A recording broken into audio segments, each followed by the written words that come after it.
Welcome to Kettlebell Corner, where strength meets theory, where we join you for a deeper dive into all things kettlebell. I'm Jeremiah Waylon, and he's Roger Parks. And in this episode, we're going to share one rule that can instantly improve your kettlebell training. Keep the bell over your foot. Sounds simple, maybe even boring.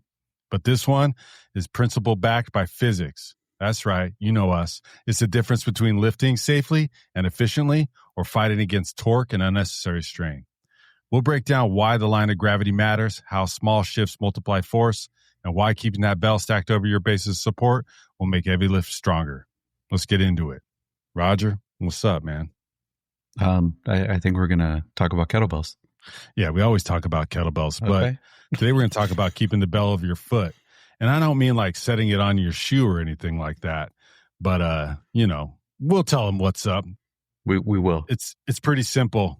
What kind of lifts does this apply to, and why the hell does this even matter? First of all, the list that applies to kettlebell lifts, it's going to be anything you're going to do when you're standing. So both grinds, ballistics, it will impact both of them.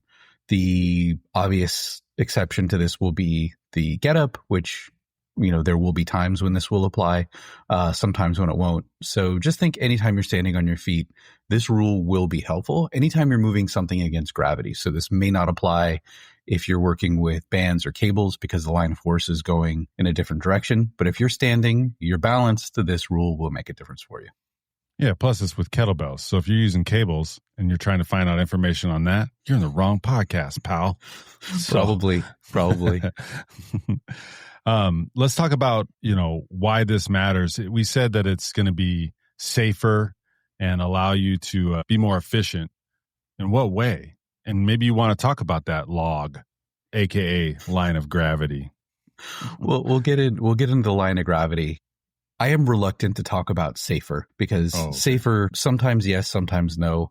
The fitness and movement is highly contextual. So sometimes it may matter, sometimes it may not. So as it gets into safety, I'm reluctant to use that word, but I do think that if you're looking at it purely from the sense of there is a certain amount of strain, okay, there mechanical tension that your muscles, your connective tissue can handle, and if you exceed that could cause injury, and injuries are unsafe, then that's where we're gonna go with. So if you're looking to maximize the amount that you can lift while minimizing the strain on your body, then this is going to be an effective rule. And there may be times when you don't want to follow this rule. For example, you have a bell that's a little lighter, a little smaller than you would normally want to use. Maybe you want to make your lifts less efficient. So I'm less worried about that and more interested in these are rules that you can use to make your lifts more efficient, meaning you can lift more weight with the same force. And if you are concerned with injury, this is something that can help minimize that risk, assuming that mechanical tension and strain is an injury mechanism. And as far as I know, it is. Yeah. And we did cover how this applies specifically for something like the snatch and a way to make it so that your bell's over your foot there in the last episode. And then we have an episode about your pressing problems where we also cover specificity to the press. So be sure to check those out and note that this episode will give you a big, broader view of that, right? Yeah. This is really a more direct treatment of this issue. This is something that we work on all the time as coaches. If we're working with new people, if we're breaking down form, we look to some of these, we look to the lift, and we use some of these lenses to say, hey, is this a good lift? Is this a bad lift? Usually people are coming in and they're saying something's wrong. This doesn't feel good, or I'm trying to get a heavier press. So we can just look at this very simple thing. Is the bell over the foot? We'll understand a good deal about balance and the idea of heavy. So let's use the scare quotes with heavy, because heavy is objective, but it's also subjective. And we're going to talk about why. So yeah, that's very duality, science and not science. Well, we'll talk about exactly what he means. All right. Well, let's talk about that underlying principle of the line of gravity real quick. So you like to set this up. So they got to understand where the line of gravity is. Let's see if I can recall a little bit. It's essentially the line that runs straight down through the center of the mass, through the bell, within. That's it, right? Does it involve the base support at all at this point? Generically, at this point, no. Generically, the line of gravity is where gravity falls vertically through the center of mass of an object, in this case, a system of objects. So he's talking about the lifter and the bell because they're behaving as one thing. So we would call it a system. So wherever gravity is falling vertically through that system is the line of gravity. We've mentioned this before, that the center of mass of an object is really a single point that's representative of the entire object. So the center of mass of a kettlebell actually represents the entire kettlebell from a physics standpoint. You know, you're looking at just one little dot that can influence the whole thing.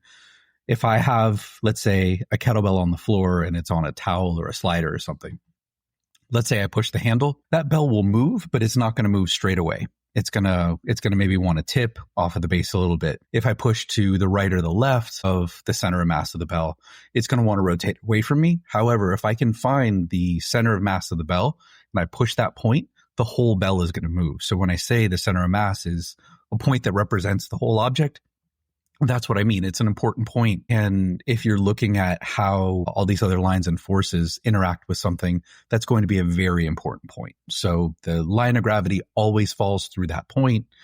And there's some other interesting things about that point. Now you just referenced the base of support. So what's the base of support? No, that's where you're balanced, right? It's a circular area around your center of mass. So yes, that's true. The base of support is the thing that's supporting the object in the system. So in the case of a lifter who's standing, your base of support will be your 2 feet. If you're standing next to a wall, you put your hand on the wall is a part of your base of support. If you're bench pressing, the bench is part of your base of support. So your base of support is whatever's holding you up, whatever is helping you balance the structure. And balance, as you referenced, is easily defined as maintaining the center of mass, so that point that's at the middle of the mass, either of an individual object or group of objects, in this case a group, keeping the center of mass over the base of support. So if your center of mass is over the base of support, you're balanced. And the closer to the center of your base of support, the more balanced you are. So as you move the center of mass toward, let's say, Jeremiah referenced a circle around your feet. That's what we like to visualize. This circle is a platform from which we can launch a lift. So if we're standing up. Don't worry about any kettlebells in your hand right now. And you look down, imagine the circle around your feet. That is going to be your base of support.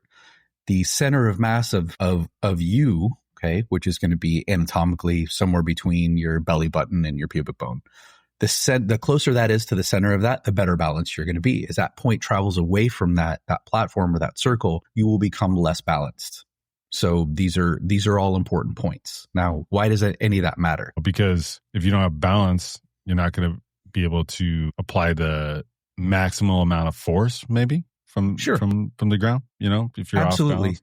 Absolutely. One of the reasons why I think that's so critical is we understand that force is going to fall, that line of gravity is going to fall through the center of mass, and that center of mass has to be over your feet if you're standing and you're balanced. So that might not seem like a big deal, but if you're looking for reference points, okay, you are a new lifter, you're a coach, you're trying to figure out form. What's going on? I'm seeing a mess. This doesn't look quite right. How do you know what the pieces are, the most important pieces of the puzzle? How do you know where to start analyzing a lift? And having a physical reference point, having the bell in it as one piece of the puzzle and having your feet as the other makes a really, really handy reference point. So you can put these pieces together and start making decisions and start trying to untangle something that seems to kind of be knotted up and not really working all that right. So these are really important points. That's why I think the line of gravity is important, that it moves through the center of mass, and center of mass is one component in balance, and the other component is your base of support. Therefore, your line of gravity has to be moving through your feet if you were doing a standing lift and you are balanced. Fair? Fair, I accept. Okay. So that's going to keep us correct. And those are our points of reference. But what are some like examples of how I can see if this is the case? I mean, we talk about the press, and I can get this one, the press. If you're in your press rack position and you press up and your arm goes too far out, now that bell is obviously outside of being over your foot. If it's, most of the time, if you're at a 90-degree angle, right? Sure. So that's going to create torque on it and then make it harder. Is that what we're looking for? Is that all I need to know? I think that's most of what you need to know. So the two, I think the most important things in this case are going to be the idea of torque and the idea of balance. So let's talk about balance, because balance is a simpler concept. Balance, again, is the ability to keep the center of mass over the base of support. If we're looking at a press that is significant, that's getting heavier, maybe moving, especially moving toward half body weight for some more advanced lifters, then you're looking at a portion of the mass that's going to be substantial. And that is really going to affect balance quite a bit. So if you move this bell away from the foot, you're going to have some significant balance demands. If you have balance problems, you're not going to be able to demonstrate force very well. The common analogy I use, if you want to challenge this, go find a nice frozen lake, stand on the ice and do some swings and let me know what happens. Really don't do that because you'll probably hurt yourself. So the first thing is balance. If you can't balance, you can't produce force as well. The second thing Jeremiah mentioned is torque. And torque is it is the effectiveness of a force at causing rotation. Our joints require rotation, especially at the shoulder when we're pressing. As force moves down through the center of mass of the kettlebell, that's the thing you're trying to lift. That line of force is going to be relative to the shoulder joint, which is the main joint we're using when we're trying to lift the bell. The distance between those 2 points will register heavier or lighter. As the distance increases, that bell is going to feel a whole lot heavier. As it decreases, it's going to feel a whole lot lighter. The mass of the bell is not going to change, but when you look at the formula, the applied force multiplied by the moment arm, which is that distance I just mentioned. So in this case, between the center of the kettlebell and the shoulder, when that distance increases, the same mass is going to be a lot more effective. Now, I am happy just saying that distance in general influences the forces that you experience. I don't think we really need to get into the weeds. I think that is true. I think it's true. I know it's true for the press, for grind lifts, and I know it's true for ballistics as well. And we're going to use slightly different laws that I don't think are important. I think what's important for you to understand listening to this is that distance is a force multiplier, that when distance increases, it makes things feel, whether or not they in fact are or not, it makes them feel a lot heavy. And the real forces that your body has to deal with will get a lot heavier. So an example we've used in the past, and you can use really, really easily yourself, pick up something, anything with mass, ideally a dumbbell or a very small kettlebell, nothing too heavy, and hold it out in front of your arm, right in front of your shoulder, like a lantern. You will feel a certain sense of weight, a certain sense of heaviness. But as you move the kettlebell away from your shoulder and you increase that moment arm. So if you increase the distance, that's all we're looking for. We don't want to bog you down with physics and math and all that stuff. We're just looking for distance. As distance increases between the shoulder and the kettlebell, that kettlebell is going to register as heavier. And you can feel this now yourself. Interestingly, where do you keep your shoulders? Generally, you keep them over your feet, which is again why the foot is such a handy reference. So maybe they'll be a little bit inside, a little bit outside, but for the most part, that's where they're going to be. There's another example where distance will make a difference in how things feel, and that's with rotational motion. So if you've ever been on a merry-go-round, which you can find one in any playground, this is a cool thing that you may or may not have experienced. But when I was a kid, I always wanted to stand toward the outside. When you stand faster, it does. In fact, there is more speed. There has to be. If you're looking at imagine this top view of this merry-go-round. So you've got this big iron circle with a bunch of screaming children on it. You're looking down, and if you were to draw a point in the middle and you were to draw a point in the end, and then draw a line between them, and then another line that's going to mark when this merry-go-round takes a full revolution. That line, all points on that line are going to pass the marker at the exact same time.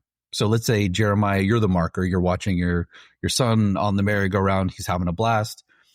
every time any kid in that line passes you, that's a revolution. But the kid that is in the middle doesn't have to cover as much distance as the kid that's on the outer edge. So in order for that to happen, those points can't be moving at the same rate. One has to be faster than the other, even though the whole thing is moving it in one piece. So it's just an interesting example. It doesn't really matter. What we go back to is the fact that distance matters. And when you have a kettlebell rotating, let's say, around your shoulder at a greater distance, there's going to be an increase in speed. Another example we've used is a baseball bat.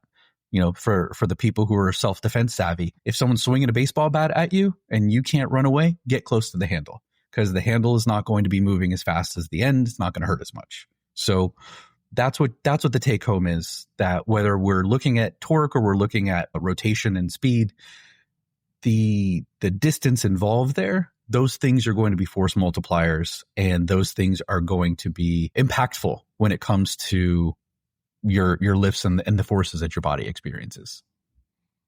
Okay, so in the kettlebell swing, where now it's definitely coming away from your feet, how are we being affected by that in that particular case? If it's further away, now it's out arm's length. Let's say you got that nice straight arm's length float.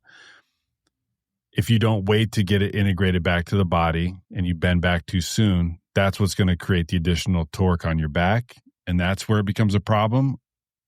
In that case, yes. In that case, what we're worried about is the distance between the kettlebell and your feet, because your feet are connected to the kettlebell via your spine. Yes, it has to go up your legs. The spine, goes up your spine. It goes down your arm. But the points that really matter in this case are going to be the kettlebell and your feet. So let's not worry about the distance as it relates to arm length, because arm length will matter in terms of how hard it is to actually propel the bell. That's where distance is going to matter. But if we're talking about safety and efficiency, we're talking about this idea that the bell is only heavy at a particular time. If you have used adequate leg drive, you've kept the bell close to your body, you're jamming your feet into the floor, and you've made that bell float, when it's up in the air and even moving back down towards you, you're not going to feel a ton of force. You're going to feel what's called centripetal force, the force of the bell being pulled back toward the middle, because your arm has to constrain it or it's going to fly away from you. But that bell's not going to really be heavy until you go to move it into the backswing. And the bell is going to be heaviest when the bell is between your feet. So if the bell is between your feet, then if it's heaviest rather when it's between your feet, then you want to think of a couple rules. One is make sure those arms are connected to your body, because the distance between the bell and your spine is going to be minimized. And also your joints are not going to be opposing gravity. Your joints are not going to be falling forward or back. They're going to be nicely lined up over your foot. And that's an interesting that you might want to think about. Have you ever thought about the idea of standing and walking, and how humans are better at that than other animals? Yeah, is it because we have that like bone in the top of our neck or something, or that muscle or whatever that keeps us from like googling our heads around? Is that what it is? That is from what I've read. That is one of the things. But let's look at the idea of standing. You have to stand for a long time. And no doubt you're going to shift side to side. You're going to move around a little bit. But generally, you're not going to bend your knees. That's going to make it considerably harder. As we look at the human body and we look at how everything is stacked up, when everything is over the line of gravity, it's not opposing gravity as much. And as soon as our joints start to fold away from that line of gravity, then torque increases. Okay, we have more torque at particular joints, which means muscles are going to work harder to have to keep us standing up. So if we're moving let's say we're moving the knees forward and the hips back in order to squat, then those bones are now creating distance away from that line of gravity, that midline. And that is going to be, especially if the kettlebell is over that point, that's going to be the thing that is increasing torque, which means that the effort required, the work required to hold up the same kettlebell will increase relative to those individual joints. So when those joints are stacked up in a nice straight line, there is less torque on them. than there would be, because we have our line of force. Our line of force is our line of gravity. And the closer we can keep the bell to that thing, then the less torque there's going to be. And I know that might sound a little complicated. It really isn't. You just want to think that keep the bell close to your body. Keep the bell close to your body, keep the bell close to your foot. So as you're moving down from a swing, if you want to control it when it's at its heaviest, one, you want your arms connected because you want to oppose all that force with your whole body, not just with your arms. But if your arms haven't connected to your body, and let's say your hips break back too soon, then you're creating torque at the spine. Your bell is actually chasing your spine, and the distance needs to be covered by something, and it's going to be your spine. So you want to stay nice and stacked where torque can't really oppose you as much until the last possible moment. Then your hips are going to jam back, and you're going to be able to go into the backswing without incident, ideally. Yeah, and the bell's on you, so that's going to be less strain. And then you apply that force again when the bell returns to basically over the foot, or the spot as we call it, which I'm sure we'll do an episode on. But it's then now you get the most force because the heaviest part is in line with the line of gravity. Is that what we're saying? Or is it because you're most balanced there?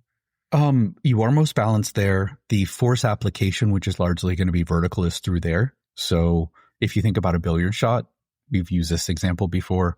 If you hit that cue ball straight on as opposed to at an angle off to the side, you're going to get more force transfer. There's also some interesting anatomical stuff. And I have read some interesting physics and anatomy books that have talked about how anatomy is affected by physics. There's got to be a reason. Jeremiah just mentioned this idea of a muscle to stabilize the head on the neck. If we didn't have that when we walked, then it would be really, really difficult to stand above the ground. We would have to probably be quadruped. We'd have to stay closer. We'd have to support our heads and our necks with our shoulders. We'd have less range of motion. So we probably couldn't see as far, and we wouldn't be as good at standing.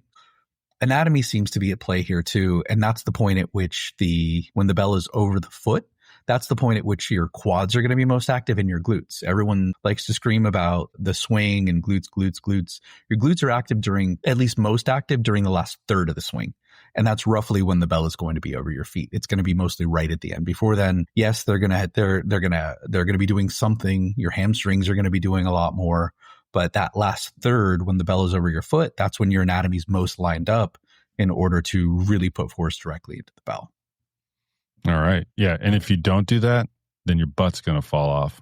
And that'll be clearly embarrassing. That's so embarrassing. All right. So if you move your joints away from the center of mass or the line of gravity, am I saying that right? Same line. Okay. If you move your joints away and the kettlebell is also away from that, you're in trouble. But if your kettlebell is over your foot as best as can be, depending upon the lift, and you're moving those joints away, you're probably going to be okay. Yeah.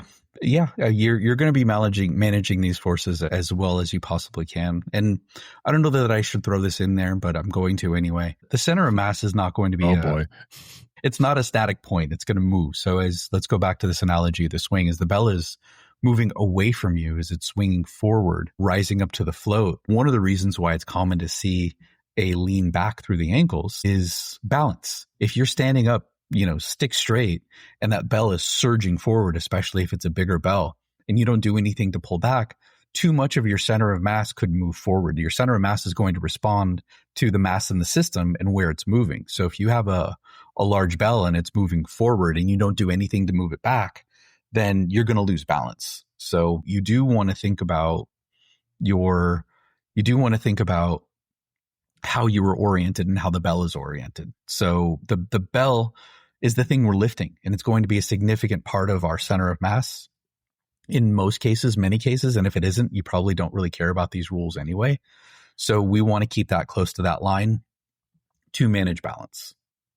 Yeah. And I think it's worth mentioning again, because you've said it a few times and we've said it before, the system, this human body and kettlebell connection, the system.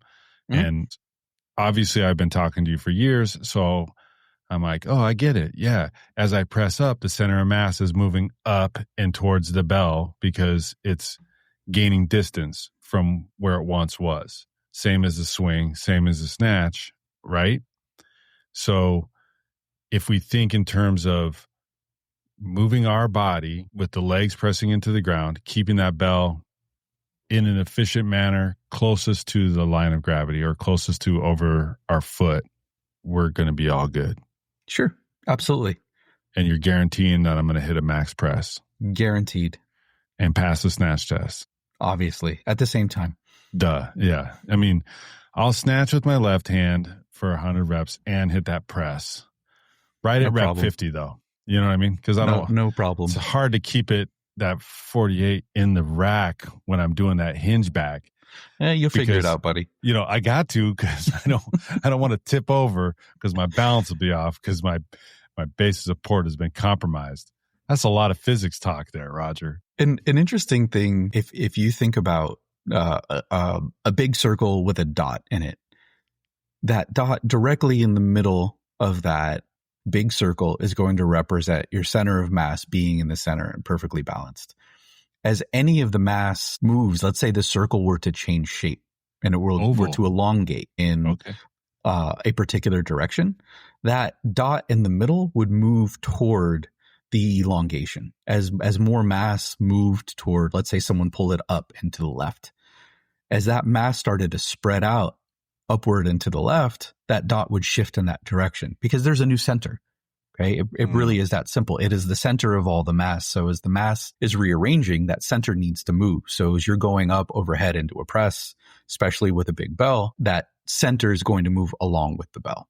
And it's a pretty simple way to think about that. So anytime you move a body, one of the common reasons why you'll see an arm out to the side when people are overhead pressing is because this arm to the side, you're increasing, one, you have torque at the shoulder. Okay. So this mass of this arm actually becomes more effective at influencing the rest of the body.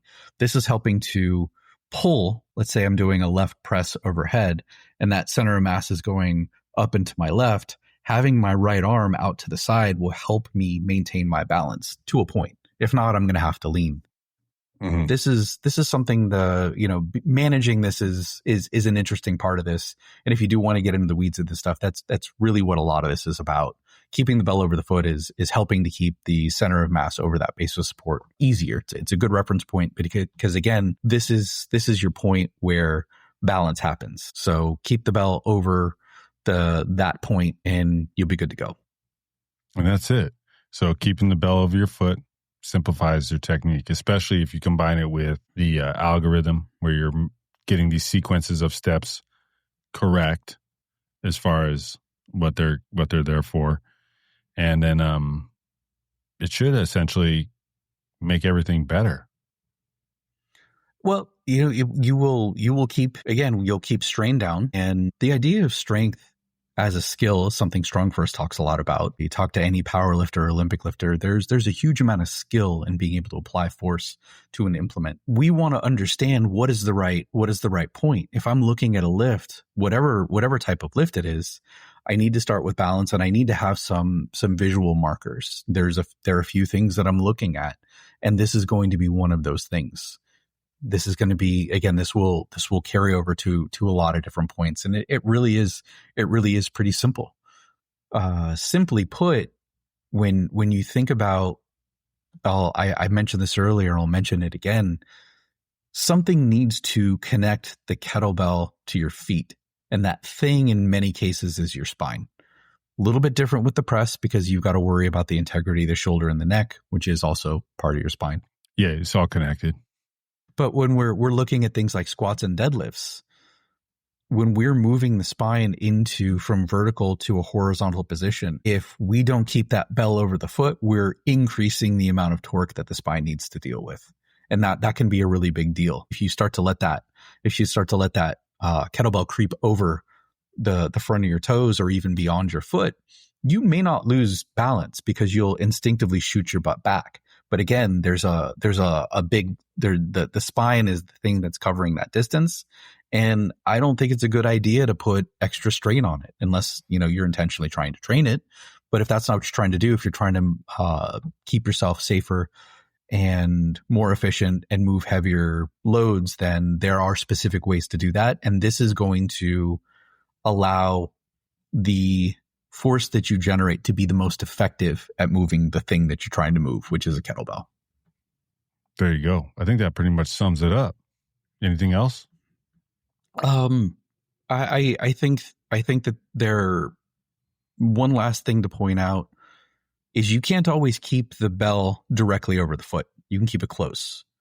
There are body dimensions you've got to worry about. There are going to be times when, if let's say I'm moving up into a press, I have to account for the length of my humerus. Mm-hmm. Now there are ways to do that rather than going straight up. I can spiral it, which is a helpful thing. But at some point, the length of my humerus is going to come into play. And being that, my forearm is attached at the elbow, that length may carry it outside of my foot. So I'm going to have to do a good bit of leaning. I'm going to have to manage that balance. I'm going to have to manage my center of mass. And that is what it is. That you can't shorten your arms. You can try to keep the arms as tight as possible. That's where leaning comes in. Again, that's where spiraling comes in. But there's only so much you can do with a squat. If you're trying to, let's say you're doing a goblet squat and you want to keep your arms as close to your body as possible. Well, what happens if your torso wants to incline more and naturally bring you forward? This is common with long-legged lifters. What happens if you are a very thick person? You got, a thick torso, you got thick arms, and you can't get the bell directly over your foot when you're standing. That's going to be an indication that you're not going to be able to do that when you're squatting and deadlifting either. Deadlifting, it should be a little easier, but there are cases where you just can't get the arms as close as you want. So do realize that you are a solid piece. You are a solid object. And as long as you are as close to keeping the bell over your foot as possible, you're going to be good. Yeah. Keep your meat sack in line. And yeah, I think when I think about that, one thing that jumps out to me to illustrate it directly is, and you can do this with a light kettlebell or you could do it with a sort of challenge. Like, all right, let's just say 24 kilo or 28 kilo for a strong guy like you, Roger.